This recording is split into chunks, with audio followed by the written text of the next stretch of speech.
Vazhdoj me pyetjen e dytë. Si mund të ruajmë dhe mirëmbajmë xhamit që të jenë gjithmonë vend i pastër dhe i gjallë me adhurim?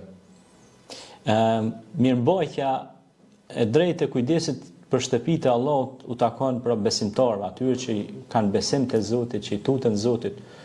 Pastrimi i xhamisë është vepër shumë e pëlqyeme.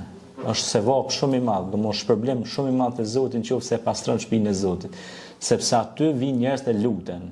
Edhe tash kur vijnë mu lut njerëz aty e duan higjinë, duhet pastërti. Dhe kur është pastërtia e madhe, është higjiena e madhe aty, domethënë njerëzit ndihen më qetë gjatë lutjes, pra ku nuk ka erë në atë këqia, ku nuk është vendi i papastër, sepse vendoset balli në tokë. Sejdja, që quhet sejdë. Na kur falem jemi më afër me Zotin kur kem ballin në sejdë. Dhe në kohën e pejgamberit alayhis salam do ta ndaj një histori shumë interesante për këtë pyetje.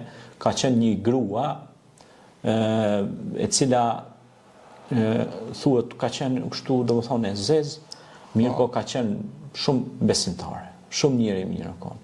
Edhe ajo ka pastru xhamin vazhdimisht, e ka bë për hir të Zotit, domethënë ka shkuar edhe ka pastru shtëpinë e Zotit. Edhe një ditë prej ditësh pejgamberi peshe xhamia ishte bën pak më papastërt edhe thot ku është ai që ka pastru xhamin ose ajo. Edhe shokët e Muhamedit alayhis salam i thon o pejgamber, ajo gru ka ndru jetë, apo kupton e. Dhe thot po mirë thot ja keni fal namazin e xhenazës, thot po thot ja kena fal shpejt e kena kryer, din se s'kishte kërkov, ishte vetëm edhe e krytëm shpejt, ja falem namazin edhe varrës. Edhe thot pse s'm keni kallzuar thot. Morri koft, a din atë kuptimin i qartën, Thot po pejgamber na e krytëm kështu thot. Jo thot, do duhet më kallzu patjetër thot, se ajo ka njëri më i mirë në mesin tonë thot, si ka pastru shtëpinë e Allahut. E ka bënë një vepër vetëm për hatër të Allahut.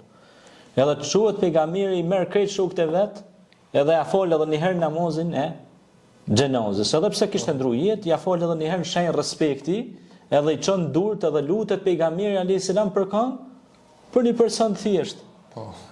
Po pse? Ai thjesht po e ka bënë një punë aq të madhe te Zoti, që është pastrimi i xhamisë. Pra neve çka na bën të mëdhej?